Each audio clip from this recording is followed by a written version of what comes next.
Ma femme s'est jointe aux actionnaires pour diluer ma participation de 35% dans ma start-up. J'ai calmement vendu mes actions restantes et j'ai démissionné. Le lendemain, j'ai annoncé que je reprenais les 43 brevets à mon nom et l'entreprise entière a sombré dans le chaos. La trahison la plus cruelle n'est pas venue d'un investisseur, d'un concurrent ou d'un étranger dans une salle d'audience. Elle est venue de la femme qu'Étienne Colbert avait épousée. Il était assis au bout de la table de conférence en verre et passait un doigt le long du bord du document posé devant lui. Le papier était encore chaud de l'imprimante. En haut, sous le logo d'Étoile du Nord qu'il avait esquissé sur un bloc-notes juridique 5 ans plus tôt, figuraient les mots « Consentement du conseil d'administration et des actionnaires ». Recapitalisation de série B. À mi-chemin de la première page se trouvait la ligne qui comptait. Participation préfinancement d'Étienne Colbert, 35%. Participation post-financement sur une base entièrement diluée, 8%. Il l'a lu 2 fois, même s'il avait compris dès la première. De l'autre côté de la table étaient assises 7 des personnes qui avaient autrefois partagé avec lui des nouilles à emporter dans un garage non chauffé en périphérie de Lyon. Ils avaient écrit du code sur des tables pliantes. Ils avaient dormi sous des vestes lorsque la climatisation était tombée en panne en juillet et sous des couvertures de déménagement lorsqu'un gel de février avait coupé le chauffage. Ils avaient célébré le premier client payant avec de la bière bon marché et un gâteau de supermarché parce que le compte de l'entreprise ne contenait plus que 1842 €. Maintenant, aucun d'entre eux ne le regardait. À la tête de la table était assise sa femme, Claire Moreau, la présidente directrice générale d'Étoile du Nord. Claire portait un tailleur noir, une fine montre en or et l'expression composée qu'elle utilisait chaque fois qu'elle voulait qu'une pièce croie que la décision avait déjà été prise ailleurs, dans un lieu plus important. 3 ans plus tôt, à leur mariage, elle lui avait tenu les 2 mains et promis que quoi qu'il arrive à l'entreprise, il ne laisserait jamais les affaires faire d'eux des étrangers. Ce souvenir ressemblait maintenant à quelque chose qu'Étienne avait vu arriver à un autre homme. À côté de Claire était assis Marc Rousseau, le directeur des opérations d'Étoile du Nord et le colocataire d'université d'Étienne. Marc avait une fois si gravement échoué à un cours d'algorithmique qu'Étienne avait passé toutes les vacances d'hiver à lui réenseigner la matière depuis le début. Quand ils ont lancé Étoile du Nord, Marc avait dormi dans la chambre d'amis d'Étienne pendant 6 mois parce qu'il ne pouvait pas payer son loyer. Maintenant, Marc étudiait le grain de la table de conférence comme si c'était la chose la plus intéressante de la région lyonnaise. Un avocat d'affaires, qu'Étienne n'avait rencontré que ce matin-là, ajusta ses lunettes. La recapitalisation a été approuvée conformément au statut, au pacte d'actionnaires et aux droits des actions de préférence, a-t-il dit.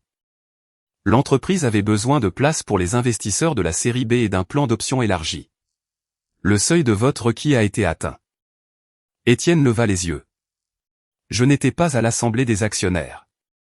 Claire croisa enfin son regard. Tu as été prévenu. J'étais à Genève pour rencontrer le client que ton équipe de vente n'arrivait pas à conclure et tu as choisi de ne pas y assister à distance. Vous avez programmé le vote pendant une visite sur site que vous m'aviez demandé de faire. L'avocat se racla la gorge. Monsieur Colbert, votre présence n'était pas requise pour que le vote soit valide. Valide. C'était le mot qu'ils avaient choisi. Pas juste, pas loyal, pas sage. Valide. Étienne se pencha en arrière et laissa la pièce respirer sans lui un instant. 5 ans plus tôt, avant même qu'Étoile du Nord n'existe, il avait déjà passé une décennie à construire des systèmes d'apprentissage automatique pour la logistique industrielle. Il avait déposé 43 brevets en son nom propre par l'intermédiaire d'une petite entité de recherche appelée Colbert Systèmes Appliqués. Ces brevets couvraient l'optimisation des itinéraires, la détection d'anomalies, l'orchestration de l'informatique en périphérie et une famille de méthodes de planification qui permettaient au logiciel d'Étoile du Nord d'ajuster en temps réel les charges de travail des usines et des entrepôts. Lorsqu'il avait fondé Étoile du Nord avec Claire, Marc et les autres, il avait concédé les brevets sous licence à l'entreprise pour 5 ans. Pas cédé, concédé sous licence. À l'époque, la distinction avait semblé presque insultante à discuter. Ils construisaient l'entreprise ensemble. Claire l'avait embrassé dans le garage et lui avait dit qu'il était trop prudent. Marc avait ri et demandé si Étienne s'attendait à ce qu'il le vole un jour. Étienne avait ri aussi. Pourtant, son premier avocat avait insisté sur une licence écrite d'une durée de 5 ans. Étienne l'avait signée. Étoile du Nord l'avait signée. Puis tout le monde l'avait oublié. Tout le monde sauf Étienne. Claire croisa les mains sur la table. Ce n'est pas personnel, dit-elle. Tu es toujours une partie importante d'Étoile du Nord, mais l'entreprise est différente maintenant. Nous avons 400 employés. Nous avons des clients grands comptes. Nous avons des investisseurs institutionnels. Nous ne pouvons pas la gérer éternellement comme un club d'ingénieurs. L'expression d'Étienne changea à peine. Alors, vous avez pris ma participation de 35% pour la ramener à 8%. Le financement a dilué tout le monde.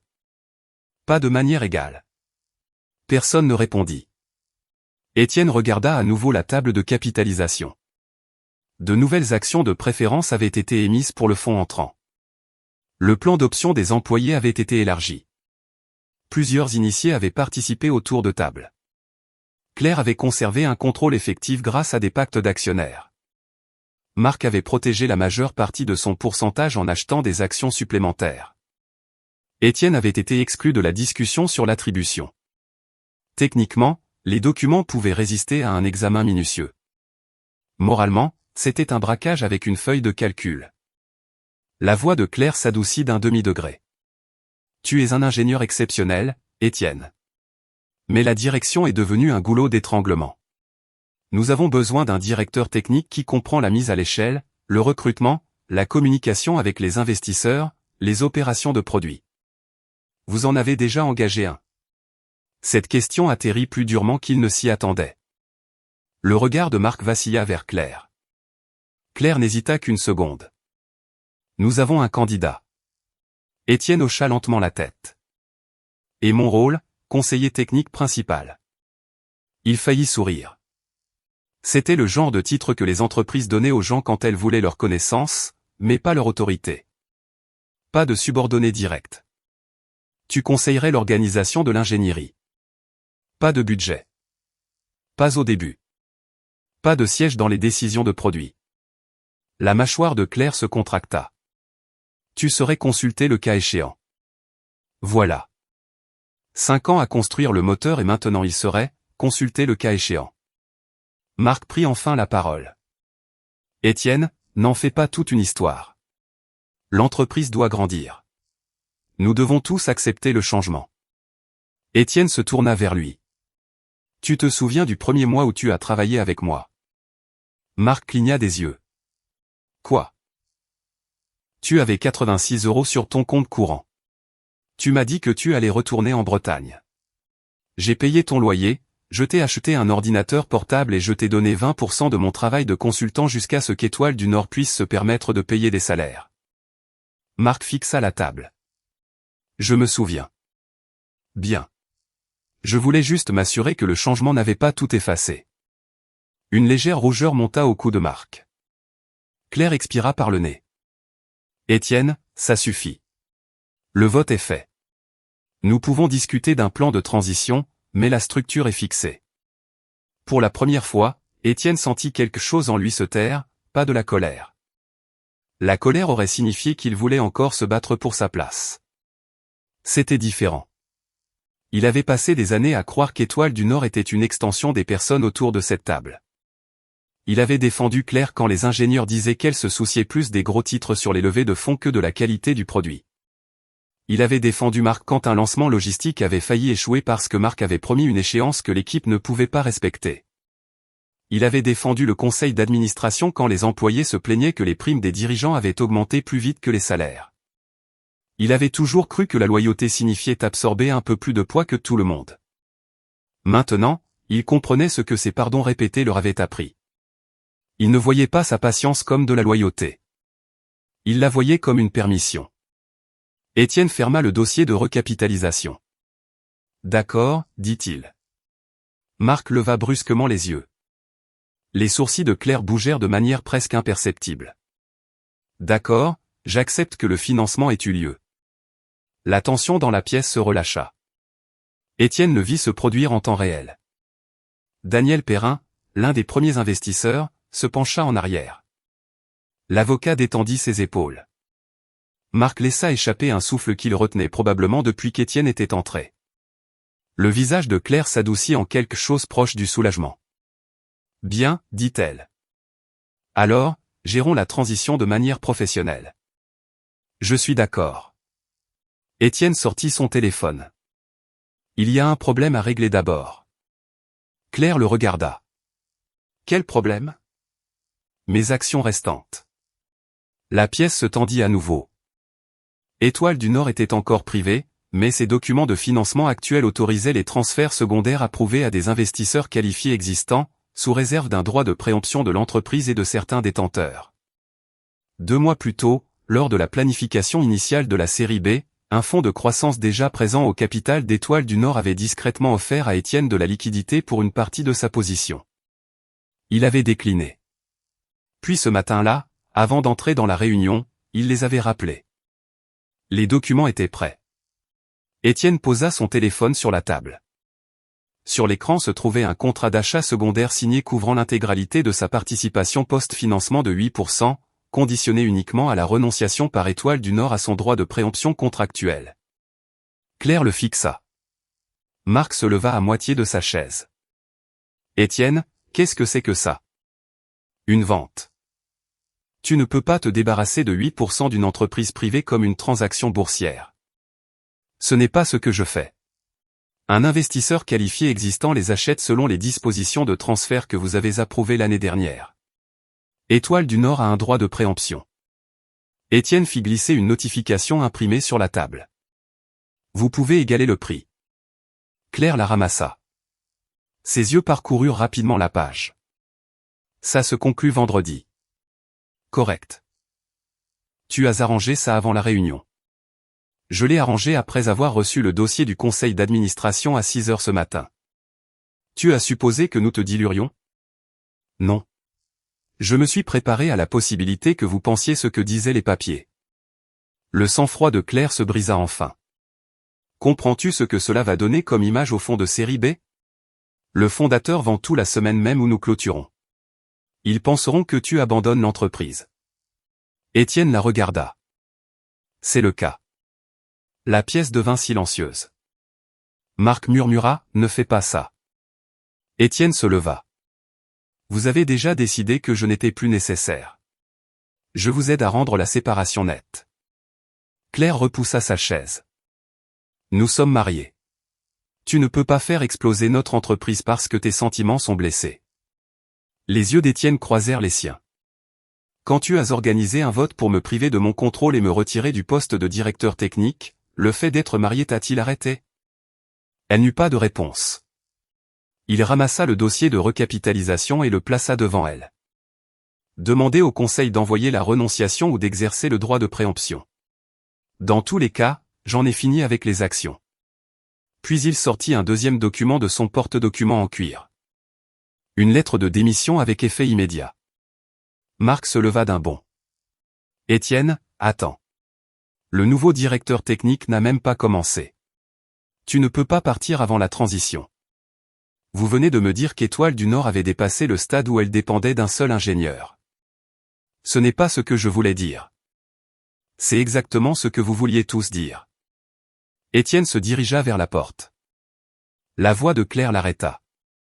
Ton ordinateur portable, ton téléphone, tes dépôts de code source, tes fichiers d'architecture, tout reste propriété de l'entreprise.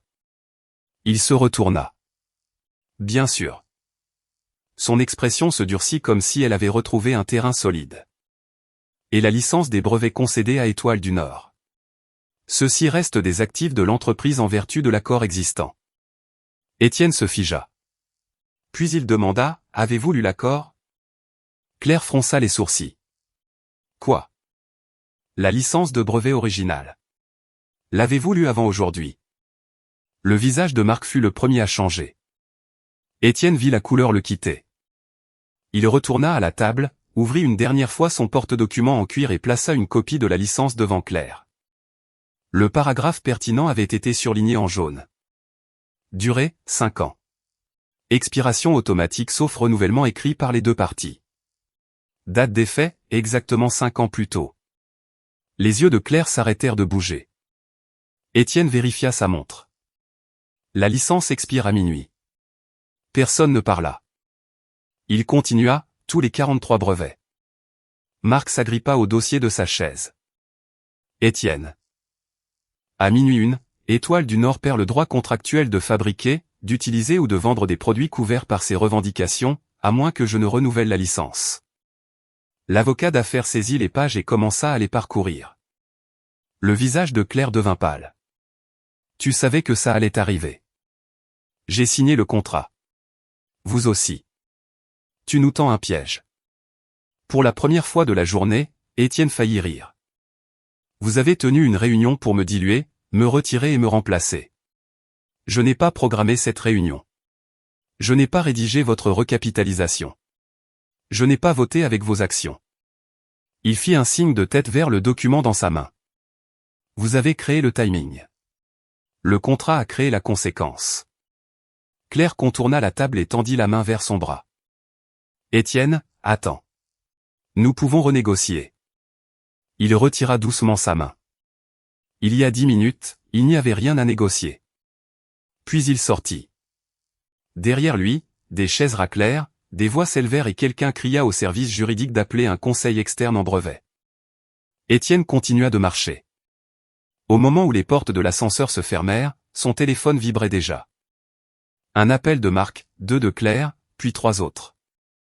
Il mit le téléphone en sourdine et regarda les numéros d'étage descendre. Pendant 5 ans, il avait pensé que quitter Étoile du Nord serait comme se couper une partie du corps. Au lieu de cela, alors que l'ascenseur descendait vers le hall, il ressentit quelque chose auquel il ne s'attendait pas. Le soulagement. Puis, un nouveau message apparut de son avocate. Tous les 43 dossiers de brevets étaient confirmés comme étant en règle, et l'entreprise attendant de les obtenir sous licence avait programmé la signature pour 10 heures le lendemain matin. Étienne n'est pas rentré chez lui. Il a pris une chambre dans un hôtel du centre-ville, a laissé son ordinateur portable d'entreprise, son badge et son téléphone professionnel au bureau de la sécurité d'Étoile du Nord, et n'a emporté qu'un seul sac à dos à l'étage. À l'intérieur se trouvaient 3 choses qui lui appartenaient entièrement, des vêtements de rechange, un vieux disque dur crypté contenant des fichiers de recherche antérieurs à Étoile du Nord. Et un classeur de documents de brevets originaux que son avocate lui avait dit de ne jamais laisser dans un bureau qu'il ne contrôlait pas. Le lendemain matin, à 7 heures, son téléphone personnel ressemblait à s'il avait été jeté dans une tempête. 32 appels manqués, 11 de Claire, 6 de Marc, 4 du président du conseil d'administration. Le reste provenait d'investisseurs, de clients, de fournisseurs et de 2 journalistes qui en savaient déjà assez pour poser les bonnes questions. Étienne n'a répondu à aucun d'eux. Il s'est assis près de la fenêtre de l'hôtel et a mangé des œufs brouillés tandis que la silhouette de Lyon s'illuminait sous un ciel de printemps clair. De l'autre côté de la rue, des grues de construction se déplaçaient lentement au-dessus d'une nouvelle tour de bureau. 5 ans plus tôt, il aurait été chez Étoile du Nord à 6h30, déjà en train de vérifier les journaux de la nuit avant l'arrivée du premier ingénieur. Ce matin-là, pour la première fois depuis des années, aucune alerte système ne lui appartenait. À 8h12, Marc a envoyé un message. Nous sommes restés là toute la nuit. Claire a pleuré 2 fois. Le fond de série B veut un appel d'urgence. Le directeur technique en transe est désisté à 3h du matin. S'il te plaît, ne rends pas ça permanent. Étienne l'a lu une fois et l'a supprimé. À 8h37, son avocate, Rachel Klein, a appelé. J'ai confirmé l'expiration à minuit, a-t-elle dit. Pas de renouvellement, pas de prolongation, pas de lettre annexe. La licence d'Étoile du Nord est terminée. Je leur ai également envoyé une notification formelle, pour que personne ne puisse prétendre avoir été surpris. Et la vente secondaire ? Étoile du Nord a renoncé à son droit de préemption à 2h15 ce matin. Je suppose qu'ils ont besoin de liquidités pour les salaires et ne veulent pas les dépenser pour te racheter. Les fonds existants ont signé. La clôture est aujourd'hui. Une fois que le séquestre sera libéré, tu ne seras plus sur la table de capitalisation. Étienne regarda par la fenêtre. Bien. Rachel est restée silencieuse un moment. Tu as l'air plus calme que ce à quoi je m'attendais. Je suis fatigué. C'est différent. C'est juste. Encore une chose. Sommet Système Industriel est prêt à signer la licence de brevet à 10h. Leur président vient en personne. Étienne se détourna de la fenêtre. Sommet n'était pas une start-up. C'était une entreprise de technologie industrielle de 40 ans avec des usines, des logiciels de logistique, des filiales de robotique et une valeur boursière bien supérieure à celle d'Étoile du Nord. Étoile du Nord avait passé des années à dire aux investisseurs qu'elle deviendrait un jour le genre d'entreprise que Sommet était déjà. Victor Durand vient. Oui, il veut l'effet d'optique. Il veut aussi que tu saches que ce n'est pas un accord de second ordre. Et les conditions économiques? 5 millions d'euros par an pour le portefeuille, minimum de 3 ans, plus des paiements d'étape, non exclusifs dans 2 domaines, exclusifs dans l'orchestration d'entrepôts industriels. Ta propriété reste intacte. Étienne s'attendait à ce chiffre. Pourtant, l'entendre à voix haute lui sembla étrange. Le conseil d'administration d'Étoile du Nord venait de le réduire à un actionnaire minoritaire de 8% et de le retirer du poste de directeur technique parce qu'il croyait que l'entreprise avait dépassé sa valeur. Moins de 24 heures plus tard, une autre entreprise était prête à payer 15 millions d'euros simplement pour le droit d'utiliser ce qu'Étoile du Nord avait traité comme un détail de fond. Je serai là, dit Étienne. Il a raccroché. À 8h45, une femme en tailleur bleu marine s'est approchée de sa table. Maya Dubois avait été l'assistante de direction d'Étienne des années plus tôt, avant que Claire ne la déplace aux projets spéciaux. Maya avait 34 ans, était vive, prudente et l'une des rares personnes chez Étoile du Nord qui pouvait dire à Étienne qu'il était déraisonnable sans en faire un spectacle. Elle a posé un dossier à côté de son café. La voiture est en bas. L'équipe juridique de Sommet a terminé la relecture finale. Merci. Maya hésita. Claire est dans le hall. Étienne arrêta de tendre la main vers son café. Depuis combien de temps? Environ 20 minutes. Elle a essayé de monter, mais j'ai dit à la réception de n'envoyer personne sans ton approbation. A-t-elle dit ce qu'elle veut? Maya lui lança un regard. Tout. Étienne faillit sourire. Il a fini son café, a signé la note de l'hôtel et a pris l'ascenseur. Claire se leva lorsque les portes s'ouvrirent. Elle portait le même tailleur noir que lors de la réunion du conseil d'administration, mais maintenant la veste était froissée au coude.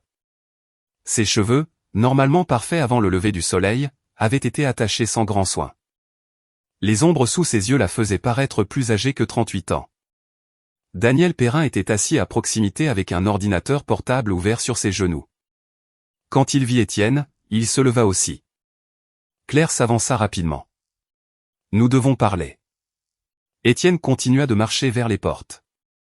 Nous l'avons déjà fait. Non, hier c'était une réunion du conseil d'administration. Je te parle en tant que ta femme.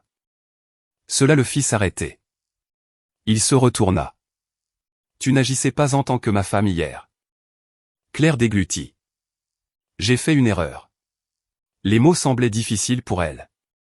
Le conseil était sous pression des nouveaux investisseurs. Il s'inquiétait de la gouvernance. Il s'inquiétait du risque lié à la personne clé. Marc n'arrêtait pas de dire que l'organisation de l'ingénierie ne pourrait pas évoluer si toutes les décisions majeures passaient encore par toi. Je pensais que si nous changions d'abord la structure, tu finirais par comprendre pourquoi c'était nécessaire. Alors, tu m'as caché la réunion sur l'attribution. Je ne l'ai pas cachée. Tu l'as programmée pendant un voyage où tu m'as envoyé. Elle détourna le regard. Étienne attendit. La voix de Claire baissa. D'accord. Je savais que tu ne serais pas d'accord. C'est différent de dire que ce n'était pas caché. Daniel se leva du canapé. Étienne, personne ne veut de guerre. Les investisseurs de la série B se demandent si l'entreprise a toujours sa liberté d'opérer. Nous pouvons arranger ça. Nous pouvons restaurer une partie de tes capitaux propres. 25%, peut-être 30%. Nous pouvons te remettre au conseil d'administration. Étienne le regarda. Hier, on m'a dit que la recapitalisation était une nécessité légalement achevée. Aujourd'hui, elle est ajustable. La bouche de Daniel se serra. Les circonstances ont changé. Non, votre compréhension a changé. Claire s'approcha. Que veux-tu? Rien d'Étoile du Nord. Ne dis pas ça juste pour me punir. Ce n'est pas le cas. Alors renouvelle la licence pour 90 jours. Juste 90. Donne-nous le temps de négocier. Étienne l'étudia. Le désespoir sur son visage était réel. Tout comme le calcul en dessous. Tu n'es pas venu ici parce que tu as finalement compris ce que tu m'as fait, dit-il. Tu es venu parce qu'un conseil externe t'a dit ce qui se passe si Étoile du Nord livre des produits après l'expiration de la licence. Le regard de Claire se durcit.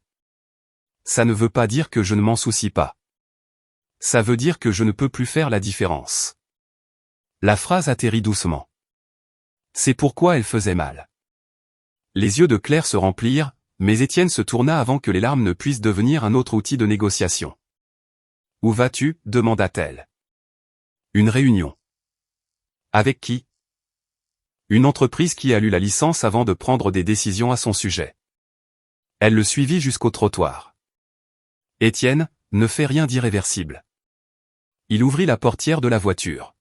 « Hier était irréversible. Tu ne pensais simplement pas que je le traiterais de cette façon. » Maya s'installa au volant. Étienne monta sur la banquette arrière. Claire attrapa le bord de la porte avant qu'elle ne se ferme. « Je peux te rendre ton titre de directeur technique. Je peux arranger le conseil d'administration. Je peux arranger les actions. » Étienne croisa son regard à travers la porte ouverte. « Tu ne peux pas arranger le vote que je vous ai tous vu prendre. » Il ferma la porte. La voiture s'éloigna. Dans le rétroviseur, Claire restait sur le trottoir, une main pendant à son côté, comme si elle venait de réaliser que la personne qu'elle s'attendait à contrôler avait déjà quitté la discussion. À 9h42, Étienne arriva au centre des congrès de Lyon. Victor Durand l'attendait près d'une suite de conférences privées avec 3 avocats et 2 cadres supérieurs. Il avait 64 ans, était large d'épaules, avait les cheveux argentés et était célèbre pour parler assez doucement pour que les gens se penchent plus près avant de réaliser qu'il venait de leur refuser quelque chose. Il serra fermement la main d'Étienne. « Monsieur Colbert, je voulais travailler avec votre portefeuille de brevets depuis longtemps. Alors vous avez plus de patience que la plupart des gens. » Victor sourit. La patience coûte moins cher que les litiges. Ils entrèrent. La pièce était plus formelle que ce à quoi Étienne s'attendait. Un photographe se tenait près du fond. 2 journalistes de l'industrie avaient été invités à assister à l'annonce après la signature. Le directeur juridique de Sommet a passé en revue chaque clause une dernière fois. Étienne a apprécié cela. Pas de discours émotionnels, pas de référence à la famille. Personne n'a dit « fais-moi confiance » en s'attendant à ce que ces mots remplacent un contrat. À 9h58, Étienne a débouché un stylo. Avant qu'il ne puisse signer, les portes doubles se sont ouvertes. Claire est entrée avec un avocat. Pendant une demi-seconde, personne n'a bougé. Puis les caméras se sont tournées vers elle. « Étienne, dit-elle, à bout de souffle. Ne signe pas ça. » Le directeur juridique de Victor se leva. « Madame Moreau, c'est une réunion privée. » Claire l'ignora. « Ces brevets ont été utilisés pour construire Étoile du Nord pendant notre mariage. Mon avocat est prêt à demander une injonction contre tout transfert ou licence exclusive jusqu'à ce que les droits de propriété matrimoniaux soient déterminés. » Étienne regarda son avocat. L'homme n'avait pas l'air à l'aise. Rachel Klein s'avança et posa un classeur sur la table.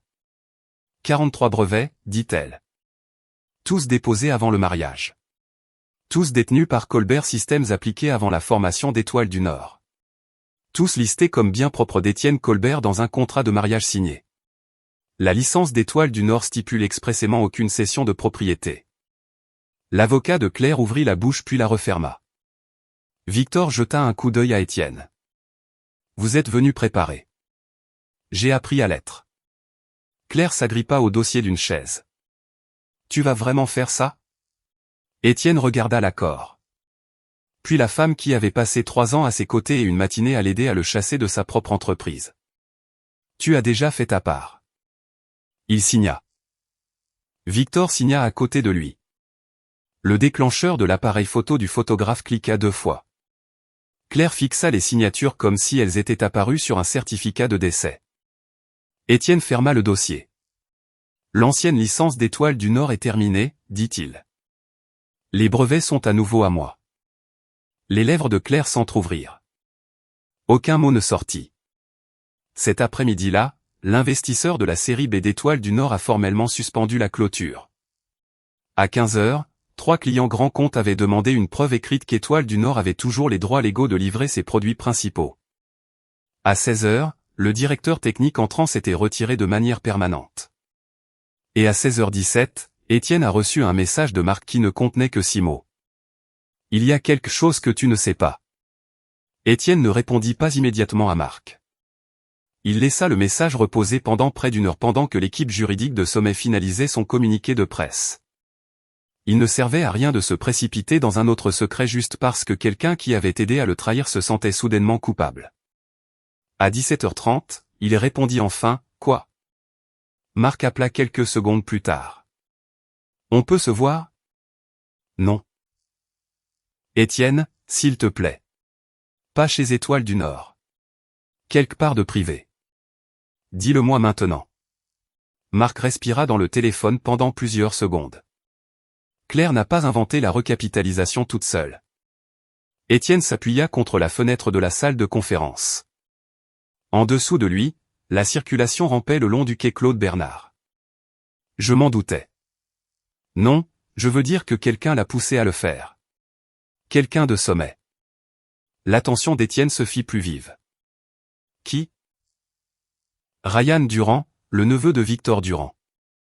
Ryan avait 32 ans, était soigné, bruyant et connu dans les cercles de capital risque de Lyon pour apparaître à chaque transaction sérieuse avec un titre de poste différent.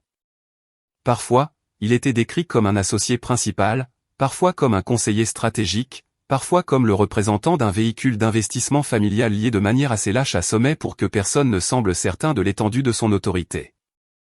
Étienne l'avait rencontré 2 fois. Il se souvenait de baskets chères, d'un sourire commercial et d'une habitude de vérifier son téléphone pendant que d'autres personnes répondaient à ses questions. Qu'a fait Ryan ? Il a rencontré Claire 3 fois avant le vote. Il lui a dit que Sommet pourrait soutenir la série B si Étoile du Nord devenait moins dépendante de toi. Il a dit que les investisseurs institutionnels détestaient le risque lié au fondateur. Il a aussi. Marc s'arrêta. Dis-le. Il a offert à Claire une part personnelle dans une future spin-out de Sommet. 5%. Si elle menait à bien la recapitalisation et te retirait du contrôle opérationnel. Étienne ferma les yeux. Voilà. Pas de confusion. Pas un malentendu sur la gouvernance. Une incitation personnelle. As-tu des preuves ? Pas assez. J'ai entendu une partie d'une conversation. Daniel en sait plus. Claire nous a fait signer une clause de confidentialité avant les discussions de financement. Une clause de confidentialité ne protège pas un pot de vin. Je sais. As-tu voté pour la recapitalisation en sachant cela ? Silence. La mâchoire d'Étienne se contracta. Marc. Oui. Le mot était à peine audible. Étienne ne ressentit aucune surprise. C'était le pire. Pourquoi ? Parce que je pensais que la série B se conclurait. Parce que je pensais que tu serais en colère pendant 1 semaine et que tu reviendrais. Parce que Claire a dit que les brevets se renouvelleraient comme toujours. Parce que Ryan a dit que Sommet voulait que l'entreprise soit saine, pas détruite. Et parce que tes actions étaient protégées. Marc ne dit rien. Étienne avait sa réponse. Je dois y aller. Attends, il y a peut-être quelqu'un d'autre. Claire a eu des appels avec un homme nommé François. Je ne connais pas son nom de famille. Elle quittait toujours la pièce. Pourquoi me dis-tu ça maintenant ? La voix de Marc se brisa légèrement. Parce que les nouveaux investisseurs ont gelé le tour de table. Les salaires sont à 6 semaines d'un problème. 2 clients demandent déjà de suspendre les renouvellements. Et parce qu'hier, je t'ai regardé et je me suis dit que tu ne partirais jamais vraiment. Étienne regarda à travers la vitre. Ce n'était pas de la loyauté, Marc. C'était parier sur ma faiblesse. Il raccrocha. Cette nuit-là, Étienne retourna à Étoile du Nord pour récupérer ses dernières affaires personnelles. Le hall était chaotique. Un représentant de fournisseur se disputait avec une réceptionniste près du bureau de la sécurité. 2 équipes de télévision attendaient devant les portes tournantes. Les employés se regroupaient en petits groupes, parlant trop bas chaque fois qu'un cadre passait. Quand Étienne sortit de l'ascenseur à l'étage de l'ingénierie, les conversations s'arrêtèrent. Un jeune ingénieur nommé Benoît Chevalier se leva de son bureau. « Étienne, allons-nous perdre le produit ?» Étienne regarda autour de lui. Il connaissait ces gens. Certains avaient rejoint l'entreprise 2 mois plus tôt, d'autres l'avaient accompagné à travers des échecs de produits, des pannes clients et des migrations nocturnes. L'entreprise possède toujours son code, dit-il. Elle possède toujours les relations clients, le matériel, les pipelines de données et le travail créé par les employés. Ce qui a expiré, c'est une licence de brevet. La direction a des avocats. Ils décideront ce qu'ils peuvent reconcevoir, licencier ou cesser d'utiliser. Benoît déglutit. Donc, ce n'est pas une sorte d'interrupteur d'urgence? Non, je n'ai rien saboté d'important. Pour Étienne, la rumeur en ligne le transformait déjà en quelque chose de plus grand et de plus laid que la vérité. Il n'avait pas planté de logiciel malveillant. Il n'avait pas arrêté de serveur. Il n'avait pas effacé de code.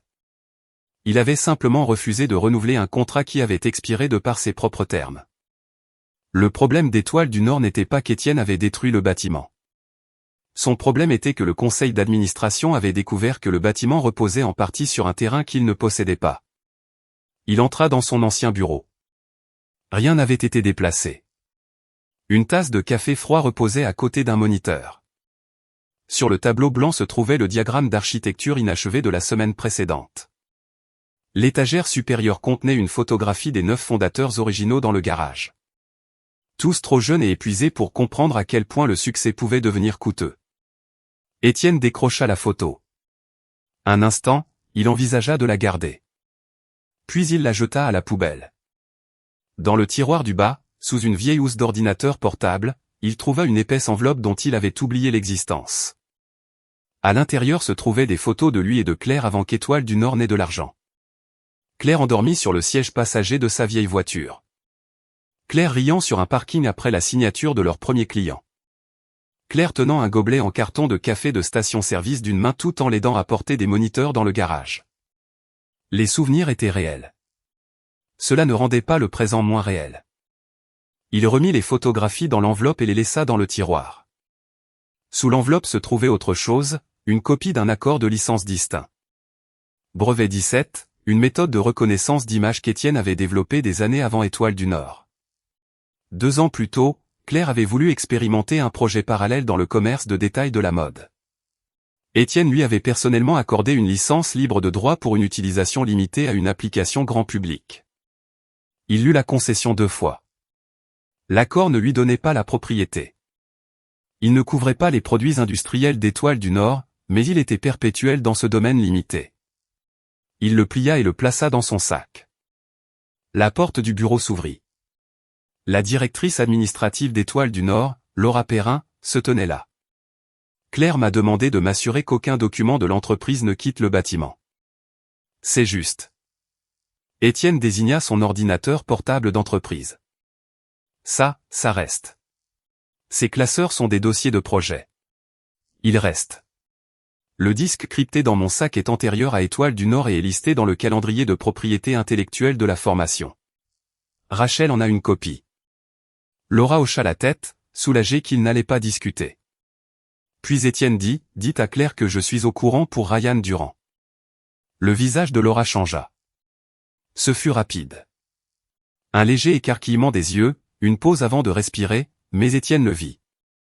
Je ne sais pas de quoi vous parlez, dit-elle. Si, vous le savez, dit Étienne. Et dites-lui que Marc a mentionné quelqu'un nommé François. Laura devint pâle. Étienne l'observa attentivement. Vous le connaissez aussi. Elle ne dit rien. Ce silence était plus utile qu'une réponse. Étienne souleva son sac. Merci, Laura. Il partit. Le temps qu'il atteigne le hall, Laura était déjà au téléphone. Dehors, les journalistes se précipitèrent vers lui.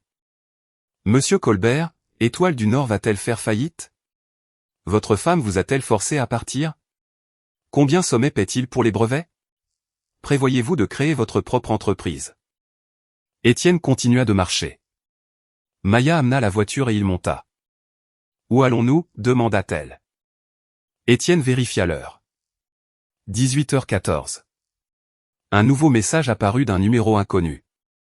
J'ai les enregistrements de Ryan Durand. Vous devez savoir qui d'autre était impliqué. Pas d'argent. Écoutez juste avant de faire confiance à Sommet. Étienne le fixa. Un deuxième message suivit. 20h, le vieil endroit. Maya jeta un coup d'œil en arrière.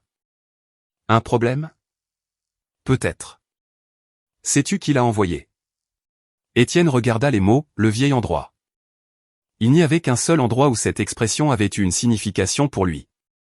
Derrière le campus de la Doua, niché entre une laverie et une supérette, il y avait eu autrefois un minuscule restaurant de nuit où lui et Claire mangeaient quand aucun d'eux ne pouvait se permettre mieux. À l'époque, Claire avait l'habitude d'envoyer 2 mots par texto chaque fois qu'elle voulait qu'il la retrouve là-bas. Le vieil endroit. Étienne n'y était pas allé depuis près de 10 ans. Conduit vers le campus, dit-il. Le restaurant était toujours là. L'enseigne avait changé. Les banquettes avaient été retapissées. Le même propriétaire, maintenant aux cheveux gris et plus lents, reconnut Étienne après l'avoir fixé pendant plusieurs secondes. « Vous veniez avec cette fille, dit l'homme. Celle qui volait toujours vos frites. » Étienne fit un petit signe de tête. Il y a longtemps. Il s'assit dans la banquette du fond. À 19h58, la porte s'ouvrit. Un homme avec une casquette de baseball entra et regarda autour de lui. Étienne reconnut la posture avant de voir le visage. Martin Lefebvre, l'ancien vice-président de l'ingénierie d'Étoile du Nord. 3 ans plus tôt, Martin avait démissionné après une dispute brutale avec Claire et avait disparu dans le conseil en cybersécurité à l'étranger.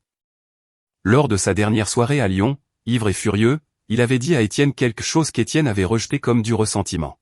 « Ta femme veut le contrôle plus qu'elle ne te veut toi. » Martin se glissa dans la banquette. Il avait l'air plus âgé, plus mince, plus fatigué. Sans dire bonjour, il posa un petit disque crypté sur la table. 37 appels enregistrés, fichiers de réunion, email et exportation de messages, dit-il. Ryan Durand, Claire et Victor Durand. Étienne ne toucha pas le disque. Comment les as-tu eus? Martin le regarda droit dans les yeux. Parce que l'introduction de Ryan à Claire s'est faite par mon intermédiaire. La main d'Étienne s'arrêta à côté de son café.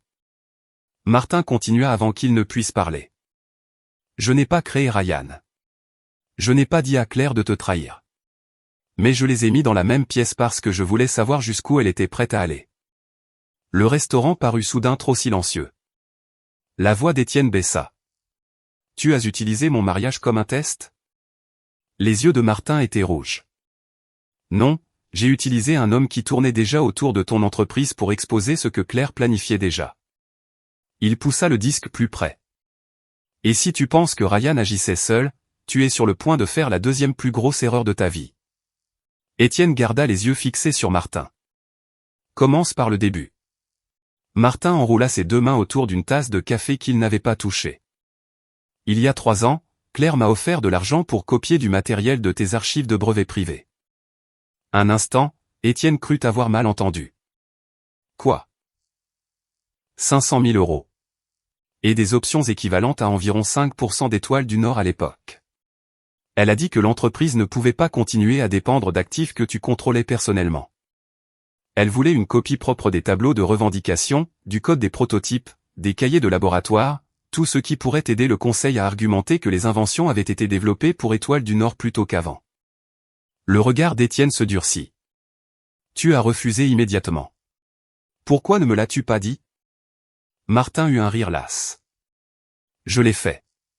Tu m'as dit que j'avais un problème avec Claire. Tu as dit qu'elle était ta femme et la PDG et que je devais arrêter de traiter chaque désaccord comme un complot. Le souvenir lui revint avec une clarté douloureuse. Un barbecue près de l'ancien bureau. Martin ivre, furieux, disant que Claire éloignait les gens d'Étienne un par un. Étienne lui disant de rentrer chez lui et de dormir. Il avait plus confiance en son mariage qu'en l'homme qui le mettait en garde. Martin se pencha en arrière. Après mon départ, je suis resté en contact avec des gens autour d'Étoile du Nord. Il y a environ 1 an, j'ai entendu dire que Ryan Durand essayait de se rapprocher de Claire par le biais du réseau de capital risque de Sommet. Je connaissais un de ses consultants en sécurité. J'ai laissé l'introduction se faire. Tu as dit que tu voulais voir jusqu'où Claire irait. C'est vrai, mais je n'ai pas eu à beaucoup pousser. Ryan lui a dit exactement ce qu'elle voulait entendre, que tu étais brillant, mais impossible à faire évoluer. Que les investisseurs institutionnels voulaient une histoire de gouvernance plus propre, qu'elle pourrait devenir le vrai visage de l'entreprise si elle arrêtait de te laisser dominer le côté technique. Étienne regarda le disque crypté. Et les 5%. Ryan lui a offert un intérêt personnel dans une nouvelle entreprise de logiciels de sommet, pas des actions d'Étoile du Nord, quelque chose pour elle. Discrètement, en échange de la réalisation de la recapitalisation et de ton éviction du contrôle opérationnel. Victor était au courant. L'expression de Martin changea. C'est la partie que tu dois entendre par toi-même. Il ouvrit un ordinateur portable, connecta le disque et cliqua sur un fichier. Le premier enregistrement n'était pas une écoute clandestine. C'était une visioconférence enregistrée. Une voix mécanique au début annonçait que la réunion était enregistrée. Le nom de Ryan apparaissait dans les métadonnées avec celui de Claire et d'un conseiller externe. La voix de Ryan sortit du haut-parleur de l'ordinateur portable. Une fois qu'Étienne sera hors du circuit de contrôle, nous pourrons être tranquilles. Mon oncle ne veut pas que Sommet finance une entreprise où un fondateur peut fermer la moitié du portefeuille de produits en refusant de signer quelque chose. Claire répondit, il ne refusera pas. Il revient toujours à l'entreprise. Ryan rit. Alors c'est facile. Un autre fichier. Victor Durand. Cette fois, sa voix était sans équivoque. Ne rendez pas ça personnel. Nous voulons qu'il soit séparé d'Étoile du Nord, pas humilié. S'il se met assez en colère pour partir, c'est utile. S'il se met assez en colère pour intenter un procès, c'est coûteux. Étienne sentit les muscles de sa mâchoire se contracter. Martin arrêta la lecture. Victor n'a pas ordonné la dilution, mais il savait que Ryan travaillait sur Claire. Il a vu une chance de te détacher, toi et les brevets, d'Étoile du Nord. Et puis il m'a offert un accord de licence. Exactement. Étienne regarda vers la fenêtre du restaurant. Des voitures passaient à l'intersection sous les feux rouges. Tout le monde avait voulu une version différente de la même chose. Claire voulait l'entreprise sans son contrôle. Ryan voulait un accord et un paiement parallèle. Victor voulait les brevets sans acheter Étoile du Nord. Marc voulait ses actions protégées et son vieil ami assez obéissant pour rester. Ils avaient tous traité Étienne comme un objet fixe dans leurs calculs. Une personne dont la réaction pouvait être prédite. Un homme qui avalerait l'insulte parce qu'il l'avait toujours fait. Que veux-tu que je fasse avec ça, demanda Étienne. Le publier. Pas encore. Les yeux de Martin se plissèrent. Pourquoi? Parce que Victor peut encore blâmer Ryan. Il peut dire que son neveu est devenu ambitieux. Il peut dire qu'il n'était pas au courant de cet accord parallèle. Il peut dire que cette seule phrase enregistrée a été sortie de son contexte. Il y en a plus. Je sais, mais je veux qu'ils choisissent leur prochain coup avant que je montre tout. Martin l'étudia longuement. Puis sa bouche esquissa un sourire sinistre. Tu as enfin arrêté d'essayer de sauver tout le monde. Étienne ne répondit pas. Le lendemain matin, Rachel Klein envoya à Sommet une notification formelle indiquant qu'Étienne retenait temporairement la livraison en vertu d'une clause de diligence raisonnable et de divulgation dans la nouvelle licence de brevet. Le contrat restait signé, mais Sommet n'avait pas encore reçu les matériaux de mise en œuvre, les cartographies de brevet ou le dossier de support technique. Victor appela 11 minutes plus tard. Étienne, que se passe-t-il? Sa voix était toujours calme. Trop calme. J'ai trouvé des preuves que Ryan Durand a participé à un plan pour me retirer d'Étoile du Nord avant que Sommet ne négocie avec moi. Une pause. Ryan n'a aucune autorité pour lier Sommet. Ce n'est pas ce que j'ai demandé. De quoi nous accusez-vous exactement? Je demande si Sommet savait que Ryan offrait à Claire un intérêt financier personnel en échange d'un changement de gouvernance d'Étoile du Nord. La voix de Victor se refroidit. Soyez prudent, Étienne. Les accusations impliquant la corruption et la faute de gestion sont graves. Les enregistrements aussi. Silence. Il dura juste assez longtemps. Victor changea de ton. Rencontrons-nous en privé. Nous pouvons résoudre tout malentendu que vous avez découvert. Pas encore. La licence est signée et les conditions de livraison exigent une divulgation précise des conflits d'intérêts matériels. Vous jouez à un jeu dangereux. Étienne regarda la ligne d'horizon encadrée dans son bureau temporaire. Non, je lis les contrats. Apparemment, ça a l'air dangereux quand les gens supposent que je ne le ferai pas. Il mit fin à l'appel. En moins de 2 heures, Sommet publia une déclaration annonçant que la mise en œuvre de la nouvelle relation de licence avait été temporairement suspendue en attendant une coordination technique. Étoile du Nord réagit immédiatement. Claire Moreau apparut sur une chaîne économique locale dans un blazer blanc, assise devant un fond de studio gris et épuré. Sa voix était mesurée. Ses yeux étaient légèrement rouges. Étoile du Nord n'a jamais été l'entreprise d'une seule personne, dit-elle. Des centaines d'employés ont construit nos produits. Les actions récentes d'un ancien dirigeant ont créé de l'incertitude pour les clients et les investisseurs. Nous espérons que toutes les parties pourront revenir à des discussions constructives. Elle n'a pas appelé Étienne son mari. Elle l'a appelé un ancien dirigeant. Cette phrase lui en a dit plus que toute l'interview. L'opinion en ligne a changé en quelques heures. Certains défendaient encore Étienne. D'autres l'accusaient de prendre 400 employés en otage pour une querelle conjugale. Les commentateurs se demandaient si un fondateur devrait pouvoir retirer des brevets d'une entreprise qui avait passé des années à les commercialiser. Étienne n'a pas répondu. Il a passé la journée avec Rachel, Martin et un spécialiste indépendant en criminalistique. Ils ont tout organisé, les dates de dépôt des brevets originaux, les registres de propriété d'avant Étoile du Nord, la licence de 5 ans, le contrat de mariage, les avis du conseil d'administration, la vente secondaire, les emails montrant les réunions de Ryan avec Claire, les visioconférences enregistrées, les messages discutant de l'intérêt personnel proposé de 5%, et un email crucial de Ryan à un dirigeant de Sommet qui disait « Si Colbert s'en va, l'oncle Victor veut la première chance sur le portefeuille avant que tout concurrent ne s'en mêle. » Le troisième après-midi, Rachel ferma le dernier classeur. « Si nous publions des faits, dit-elle. Pas d'adjectifs que nous ne pouvons pas prouver. Pas d'allégation de crime. Nous laissons les régulateurs, les tribunaux et tout le monde décider de la signification de cette conduite. » Étienne hocha la tête. Fais-le. Tout. Assez. Retenons tout ce qui pourrait compromettre une enquête. À 20h, Étienne publia une déclaration sous son propre nom. Le titre était simple, ma réponse. Il ne s'est pas plaint de la trahison. Il a exposé une chronologie. Il a expliqué que les 43 brevets avaient été déposés avant l'existence d'Étoile du Nord et avaient été concédés sous licence, non cédés. Il a joint les annexes de propriété et le libellé d'expiration pertinent. Il a expliqué que les actionnaires d'Étoile du Nord avaient approuvé un financement qui réduisait son intérêt économique de 35% à 8% et le retirait du poste de directeur technique.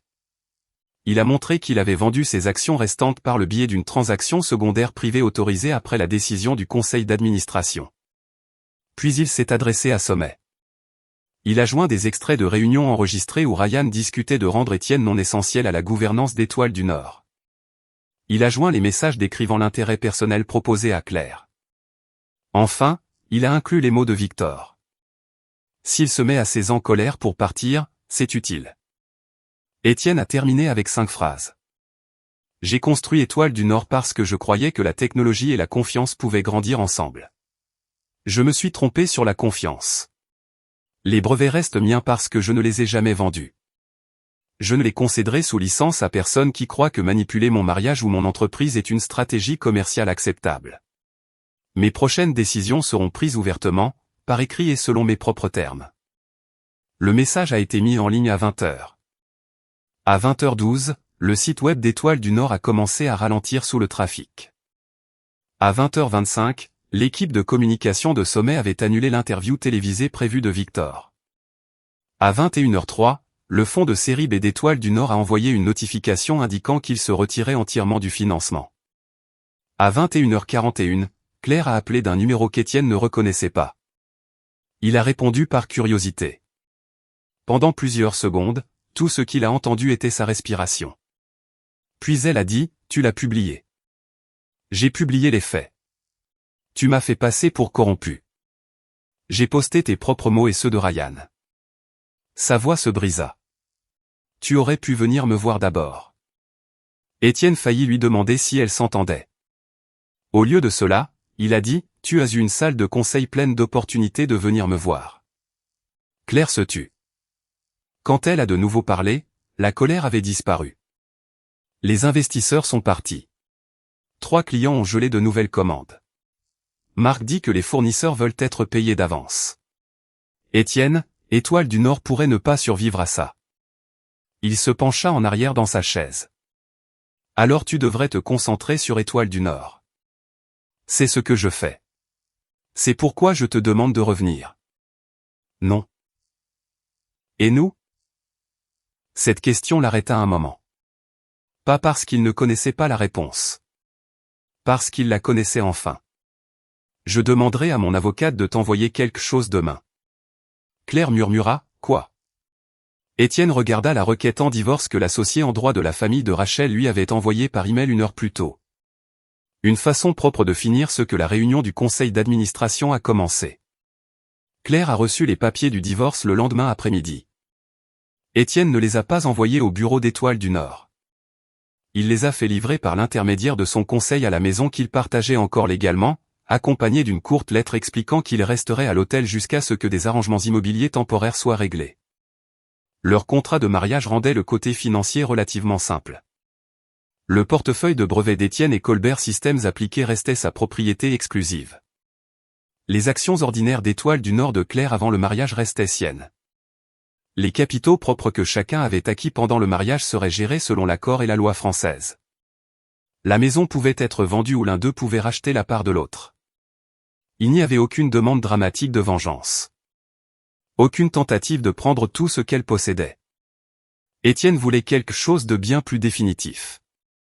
La distance. Claire a appelé 11 fois après la signification. Il n'a pas répondu. Ce soir-là, elle est venue au petit bureau qu'Étienne avait loué près du centre-ville. Maya l'a trouvé debout devant la porte en verre, sans maquillage, portant un manteau gris malgré le temps chaud. Elle dit qu'elle ne partira pas tant qu'elle ne t'aura pas vu, a dit Maya. Étienne leva les yeux d'une proposition de licence. Alors je lui parlerai dans le couloir. Il n'a pas invité Claire à l'intérieur. Ce détail l'a blessé plus qu'il ne s'y attendait. Elle regarda au-delà de lui les bureaux temporaires, les tableaux blancs et les 2 ingénieurs qui travaillaient tard. Tu as déjà lancé une autre entreprise. Je décide de la suite. Sans moi. Oui. Les yeux de Claire devinrent rouges. Étienne, je sais que ce que j'ai fait semble impardonnable. Ça ne semble pas impardonnable. C'était une décision que tu as prise. Elle tressaillit. Ryan a fait en sorte que ça paraisse raisonnable au début. Il a dit que les investisseurs s'inquiétaient que trop de choses chez Étoile du Nord dépendaient d'actifs que tu contrôlais personnellement. Il a dit que si je pouvais prouver que l'entreprise pouvait fonctionner sans toi, nous obtiendrions le tour de table à une valorisation beaucoup plus élevée. Et les 5% dans sa spin-out.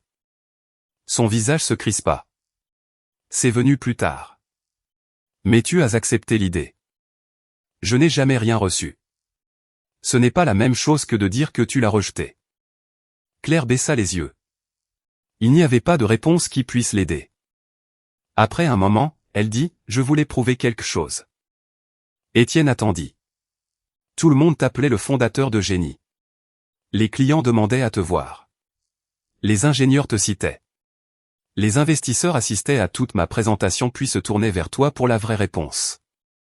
J'étais la PDG, mais la moitié du temps, je me sentais comme la personne qui préparait la salle pour que tu puisses y entrer. L'aveu était laid parce qu'il était honnête. Alors, tu voulais Étoile du Nord sans moi. Je voulais qu'Étoile du Nord ait besoin de moi aussi. C'était le cas. Tu étais bonne dans des domaines où j'étais mauvais. Tu as levé des fonds. Tu as embauché des commerciaux. Tu as construit l'équipe commerciale. Je n'ai jamais traité ça comme une menace. La voix de Claire se brisa. Peut-être que toi, non. Moi, si. Étienne l'étudia longuement. Des années plus tôt, il se serait précipité pour la rassurer. Il lui aurait dit qu'elle comptait, qu'il pouvait réparer les dégâts, qu'une terrible décision n'effaçait pas tout. Mais ce n'était pas une seule terrible décision qui s'était produite.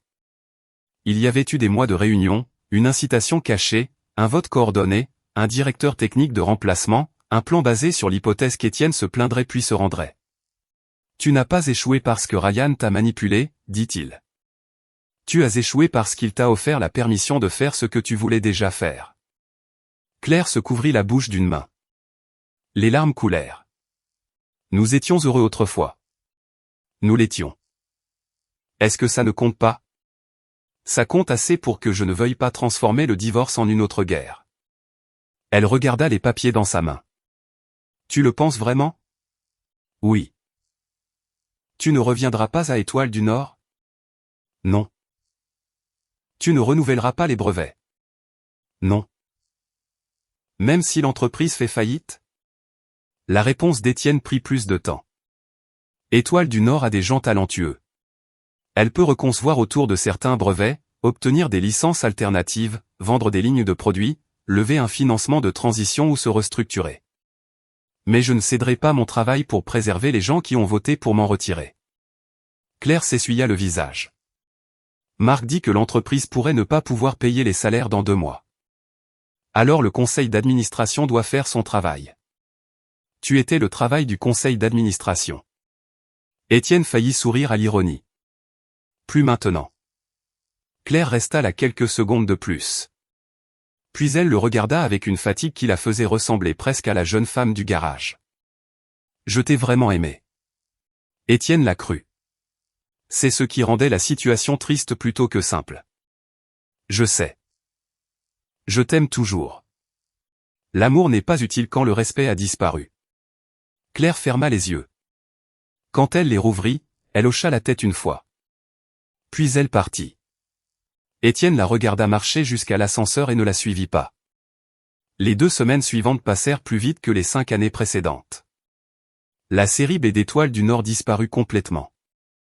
Le fonds principal cita des droits de propriété intellectuelle non résolus, des préoccupations de gouvernance et des discussions non divulguées entre parties liées. 2 autres investisseurs suivirent. Les fournisseurs raccourcirent les délais de paiement. 3 clients exigèrent des avis juridiques écrits avant de renouveler des contrats qui dépendaient de la plateforme d'orchestration phare d'Étoile du Nord. Un client suspendit entièrement son déploiement après que son propre conseil eut identifié une exposition au brevet. Étoile du Nord ne s'est pas effondrée du jour au lendemain, et Étienne a refusé de dire à quiconque que c'était le cas. L'entreprise avait encore de l'argent, des employés et une technologie de valeur. Mais l'élan qui avait fait paraître chaque problème temporaire avait disparu. Maintenant, chaque problème semblait coûteux. Sommet avait sa propre crise. Victor Durand annonça que Ryan avait été mis en congé administratif en attendant une enquête interne. 2 jours plus tard, le conseil d'administration de Sommet forma un comité spécial pour examiner si des dirigeants n'avaient pas divulgué des conflits dans les discussions sur Étoile du Nord. Victor appela Étienne une fois. Cette fois, il n'y avait aucune menace dans sa voix. « J'ai mal géré Ryan, dit-il. Vous m'avez traité comme une cible d'acquisition avant que je sache que j'étais acquis. C'est juste. » Étienne fut surpris par la réponse. Victor continua, « Je me retire des négociations concernant vos brevets. Des administrateurs indépendants décideront si Sommet a une quelconque relation future avec vous. » Bien. Vous n'allez pas nous concéder de licence maintenant, n'est-ce pas? Pas dans le cadre de l'accord actuel. Je m'y attendais. Pour la première fois, Étienne entendit quelque chose comme du respect dans la voix de l'homme plus âgé. Vous auriez pu prendre l'argent et ignorer ce qui s'est passé, dit Victor. C'est ce que tout le monde attendait de moi. Oui, c'est pourquoi je ne l'ai pas fait. Ils terminèrent l'appel sans un mot de plus. Marc vint voir Étienne une semaine plus tard. Il avait l'air pire que Claire.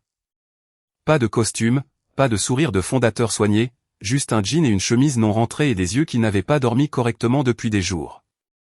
Il posa une enveloppe sur le bureau d'Étienne. Ma démission. Étienne n'y toucha pas. Pourquoi me l'apporter? Parce que j'aurais dû démissionner avant le vote. Mais tu ne l'as pas fait. Marc hocha la tête. Je pensais protéger ma famille. Mes actions représentaient la majeure partie de mon patrimoine net. Si la série B se concluait, ma valeur sur papier augmentait. Claire m'a dit que le renouvellement de ta licence était une routine. Ryan m'a dit que Sommet nous soutiendrait. Je me suis dit que tu comprendrais plus tard. Tu t'es dit que je pouvais me permettre d'être trahi. Marc regarda le sol. Ouais. Étienne se pencha en arrière.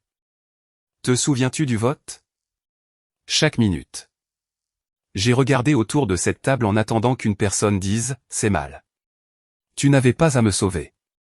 Tu n'avais pas à me donner tes actions. Une seule phrase m'aurait dit que la personne que je connaissais était toujours là.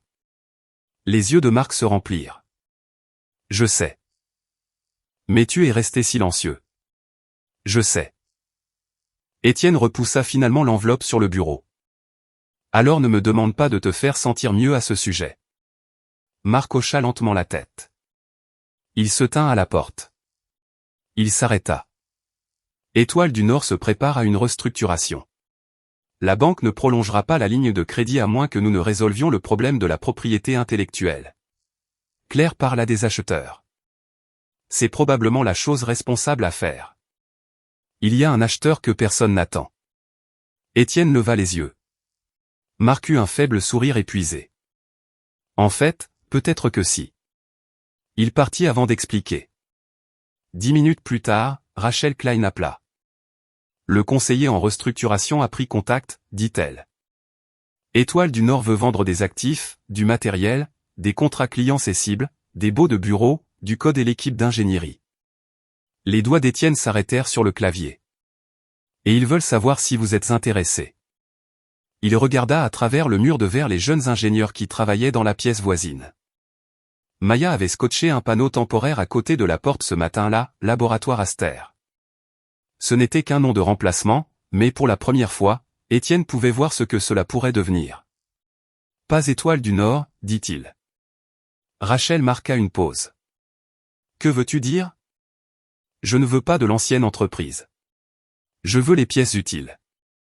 Quelles pièces? Étienne regarda le tableau blanc. L'équipement, les outils clients qui ne dépendent pas de mes brevets, le bail si le prix est correct, et tout employé de base qui veut un emploi. Et la direction? Sa réponse fut immédiate. Aucun d'entre eux. Rachel resta silencieuse un instant, puis rit une fois sous cap. Cela donnera un dossier d'offres intéressant. Fais en un propre, dit Étienne.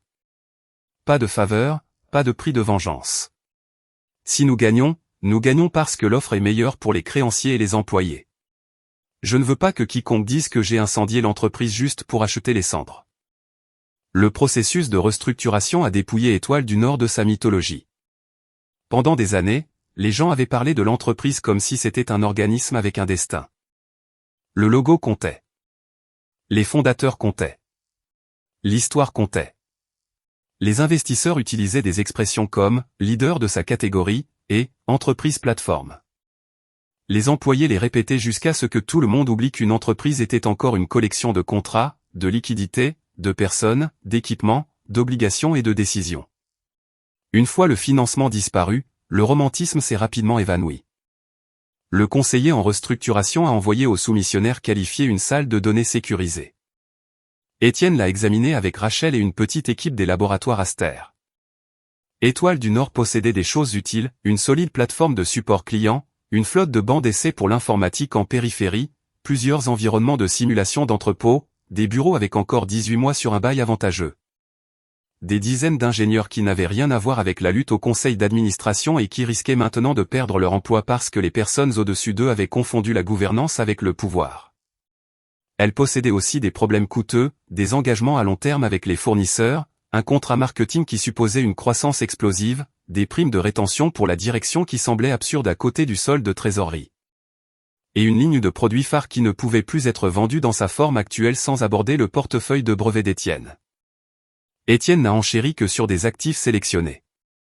Il a refusé d'acheter le nom Étoile du Nord. Il a refusé d'assumer les contrats de travail des dirigeants. Il a refusé de prendre les obligations d'indemnisation du conseil d'administration au-delà de ce que la vente exigeait. Plus important encore, son offre comprenait une offre d'emploi écrite à 147 employés non cadres avec des salaires protégés pendant au moins 12 mois si la transaction se concluait. Cette condition a attiré l'attention des créanciers.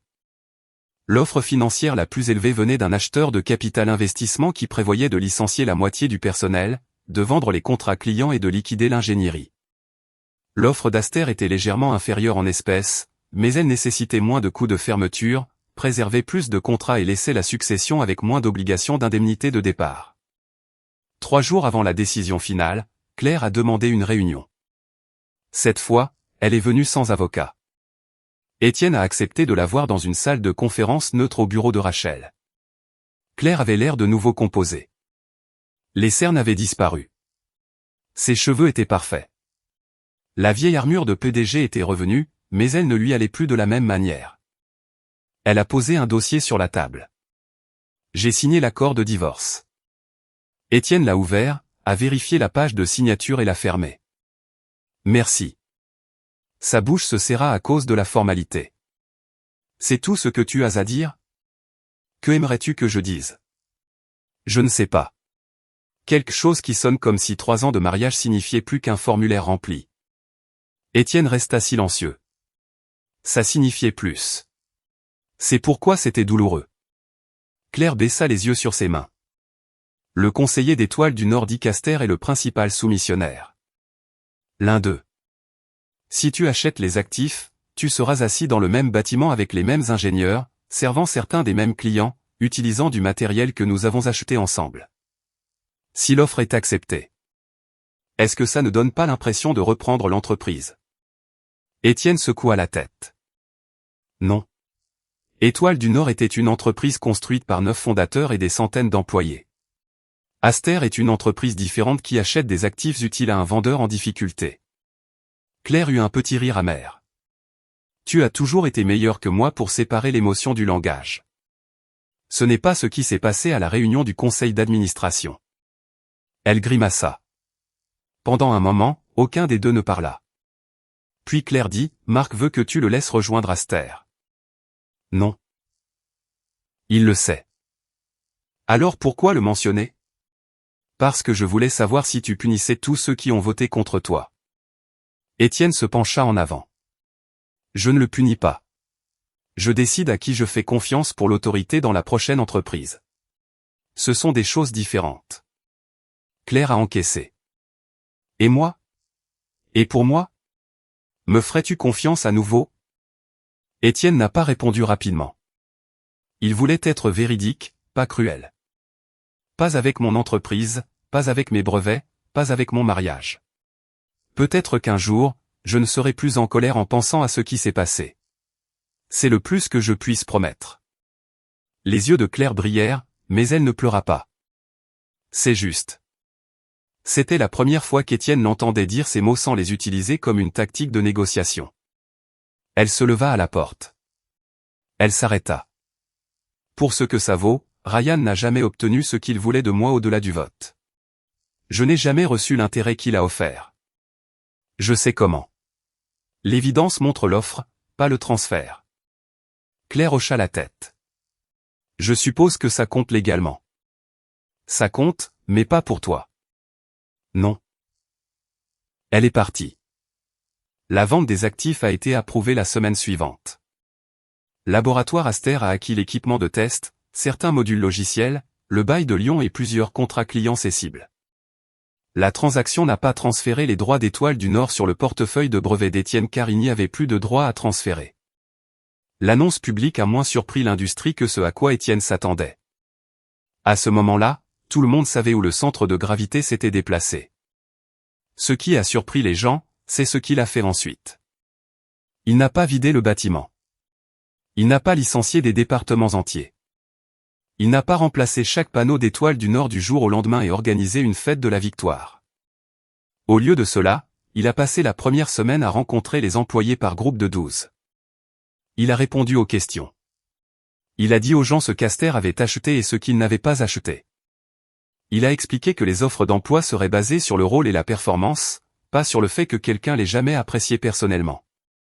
Une jeune ingénieure a levé la main lors de la deuxième réunion. Et si nous étions d'accord avec le conseil d'administration? Quelques personnes ont bougé mal à l'aise. Étienne a dit, si vous n'étiez pas un fiduciaire et que vous ne faisiez pas partie de la décision, vous avez le droit d'avoir des opinions. Je n'ai pas besoin de théâtre de loyauté. J'ai besoin de gens qui font du bon travail et qui disent la vérité. La salle s'est détendue. Cette phrase s'est répandue dans l'entreprise plus vite que n'importe quelle note de service. Martin Lefebvre a rejoint Aster en tant que directeur de la sécurité, mais Étienne a rendu les conditions claires. Plus d'expérience impliquant ma vie personnelle. Martin se frotta la nuque. C'est juste. Non, j'essayais de te sauver comme raison de prendre des décisions pour moi. C'est juste aussi. Et tu signales tout conflit avant de décider que tu es plus intelligent que tout le monde. Martin sourit. Tu enlèves tout le plaisir de travailler pour toi. Étienne lui tendit la main. Martin la serra. Content de te revoir, dit Étienne.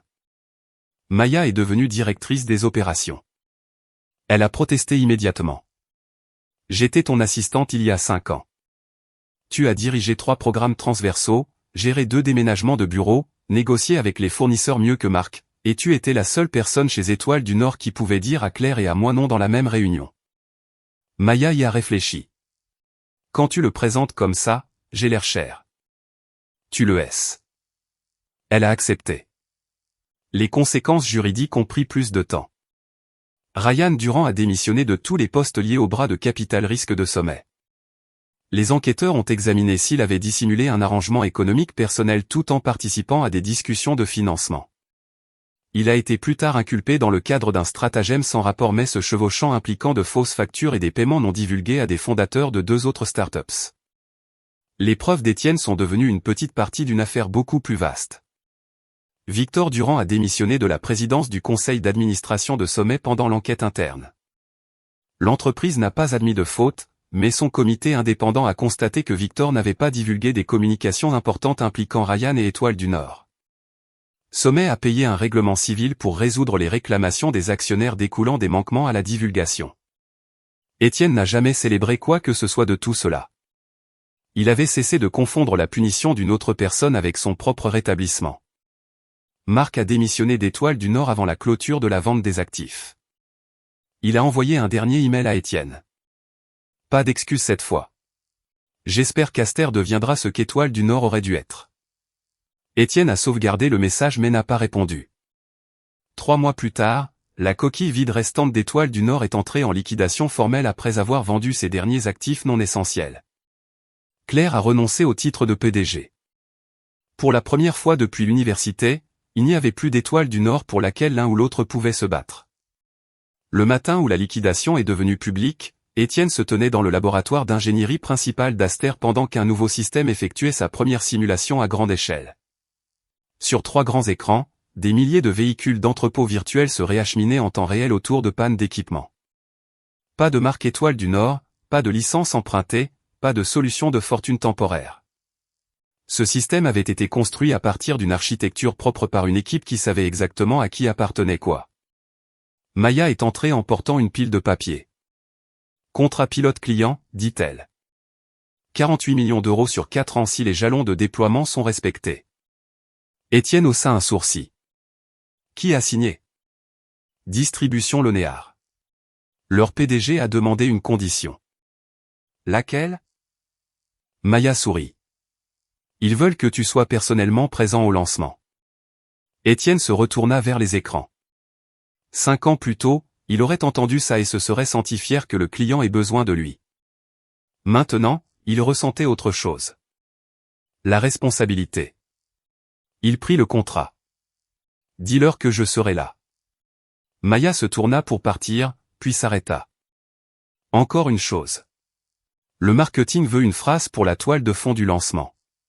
Quelque chose sur l'innovation. Étienne pensa à la salle du conseil, au garage, à la licence, aux gens qui étaient restés silencieux et à ceux qui avaient parlé trop tard. Puis il prit un marqueur et écrivit 6 mots sur le tableau blanc. Les gens qui le construisent comptent.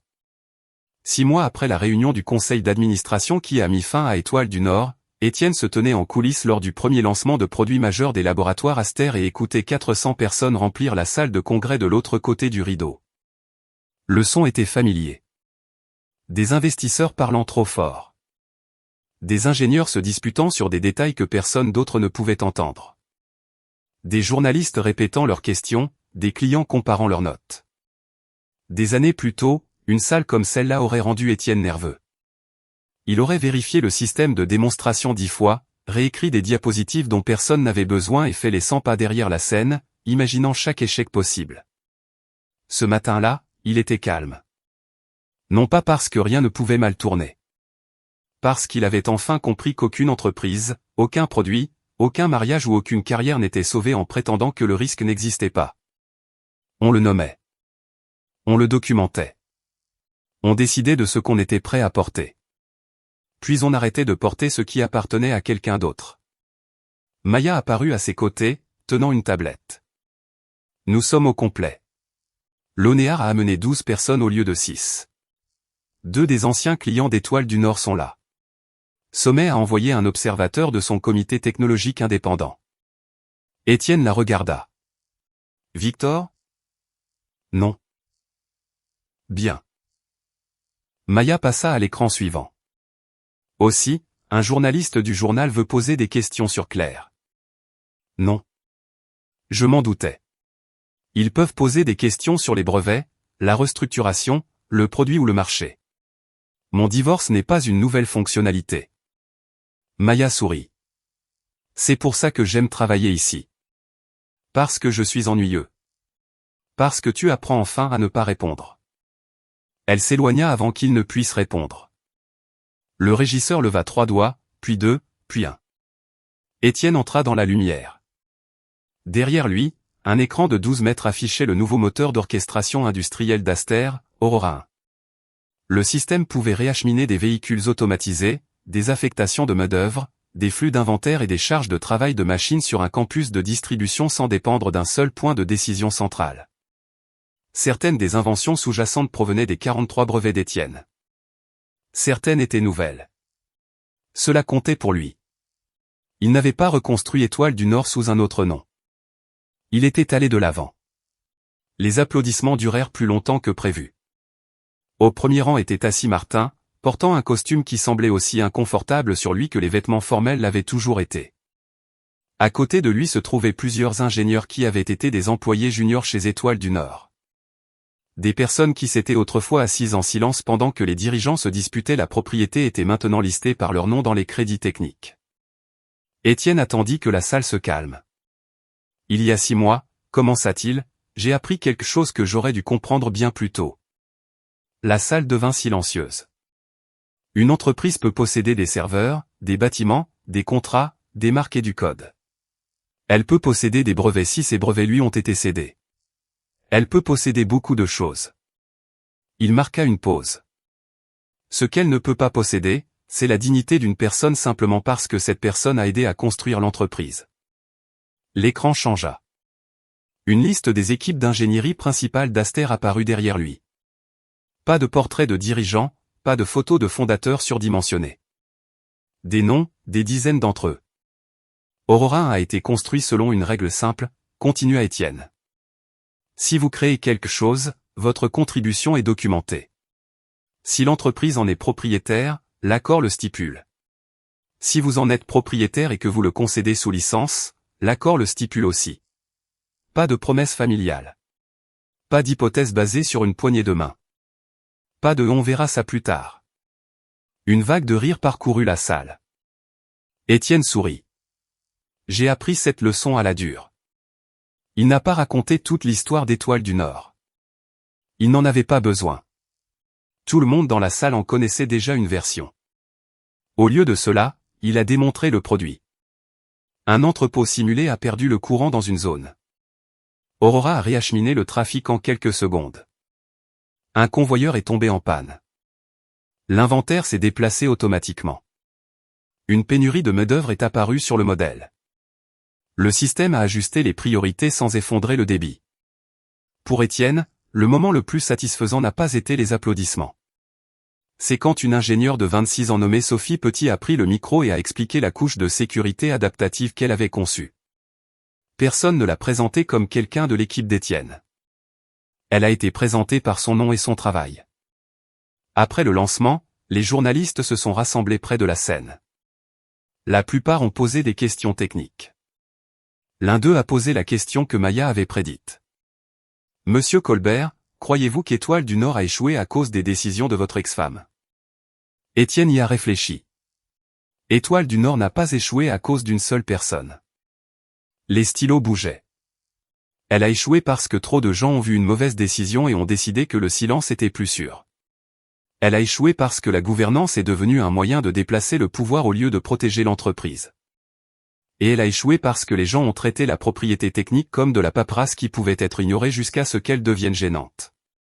Le journaliste a poursuivi. Blâmez-vous Claire Moreau? Elle était responsable de ses choix. Moi aussi. J'ai ignoré les signes avant-coureurs parce que je voulais que mon mariage et mon entreprise soient l'histoire que j'avais déjà écrite dans ma tête. Cette réponse a surpris la salle. Étienne a continué, le blâme est utile pendant un certain temps. Ensuite, soit vous construisez quelque chose de mieux, soit vous passez le reste de votre vie à expliquer ce qui s'est cassé. Il est passé à la question suivante. Ce soir-là, Aster a organisé un petit dîner pour les employés et les clients. Pas de salle de bal, pas de tour de champagne, pas de discours sur la famille. Ils ont loué la terrasse arrière d'un restaurant de barbecue près du fleuve. Martin a levé un verre à mi-chemin du dîner. Au contrat, a-t-il dit. Tout le monde a ri.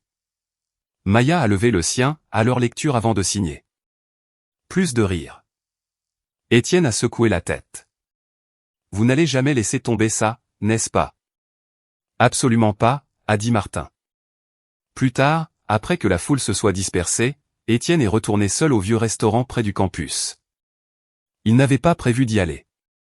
Sa voiture a simplement semblé prendre le virage avant qu'il ne décide consciemment. Le même propriétaire était derrière le comptoir. De retour. On dirait bien. Des frites? Étienne a souri. Bien sûr. Il s'est assis dans la banquette où il avait autrefois planifié un avenir avec Claire et où, des mois plus tôt, il avait écouté Martin expliquer la trahison qui y avait mis fin. Le restaurant semblait plus petit maintenant. Peut-être avait-il toujours été petit. Peut-être que la mémoire l'avait agrandi parce qu'une grande partie de sa vie s'y était déroulée. Son téléphone a vibré. Un message de Claire. Il a failli l'ignorer. Puis il l'a ouvert. J'ai vu le lancement. Tu avais l'air heureux. Un deuxième message est arrivé.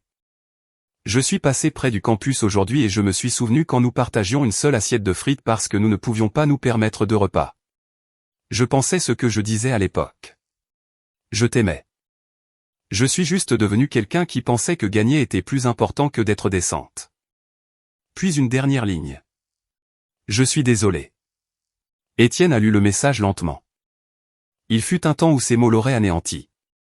Maintenant, il le rendait simplement triste pour deux jeunes gens qui s'étaient autrefois aimés et croyaient que le succès révélerait le meilleur d'eux-mêmes. Le succès avait révélé autre chose. Il n'a pas répondu, non pas parce qu'il voulait la punir, mais parce que certaines conversations se terminent quand il n'y a plus rien d'utile à ajouter. Il a supprimé le fil de discussion et a posé le téléphone face contre table. Le propriétaire a apporté sa nourriture. Vous attendez quelqu'un? Étienne a regardé le siège vide en face de lui. Non. La réponse semblait nette. Après le dîner, il est sorti. Lyon était chaude et bruyante. De la musique s'échappait d'un bar au bout de la rue. Des étudiants traversaient la rue en riant. Un livreur à vélo a contourné une voiture de VTC. Au-dessus des toits, les tours du centre-ville brillaient contre le ciel sombre. L'un des bâtiments portait un panneau d'affichage numérique. Laboratoire Aster, Aurora 1. Les gens qui le construisent comptent. Étienne s'est arrêté sur le trottoir et a levé les yeux. Pendant la majeure partie de sa vie d'adulte, il avait mesuré la sécurité à quel point une entreprise avait besoin de lui. Si les clients l'appelaient par son nom, il se sentait en sécurité. Si les ingénieurs avaient besoin de son approbation, il se sentait important. Si Claire avait besoin de ses brevets, il pensait que cela signifiait que leur partenariat ne pouvait pas se briser. Il avait eu tort. Être indispensable n'était pas la même chose qu'être respecté. Parfois, c'était le contraire. Les gens pouvaient dépendre de vous tout en croyant que vous accepteriez n'importe quoi pour rester nécessaire. C'était le piège auquel Étienne avait finalement échappé. Son téléphone a de nouveau vibré. Cette fois, c'était Maya. Les chiffres du pilote de la première semaine viennent de tomber. 11% au-dessus de l'objectif. Le client veut discuter de l'expansion à 2 autres sites lundi. Étienne a tapé un mot en retour. Bien. Puis un autre message est venu de Sophie. Merci d'avoir mis mon nom sur le dépôt de brevet de la couche de sécurité. Ma dernière entreprise ne créditait jamais les ingénieurs juniors. Mon père a vu la diapositive aujourd'hui. Il a pleuré. Étienne a fixé celui-là plus longtemps. Il s'est souvenu d'être jeune, certain qu'un bon travail serait naturellement reconnu parce qu'un bon travail méritait d'être reconnu. La vie lui avait appris le contraire. La reconnaissance ne se produisait pas par magie. Des systèmes justes devaient être conçus, tout comme un logiciel fiable. Il a répondu, tu l'as construit. Ton nom y a sa place. Puis il a rangé le téléphone. L'avenir ne ressemblait plus à Étoile du Nord. Ce n'était plus une perte.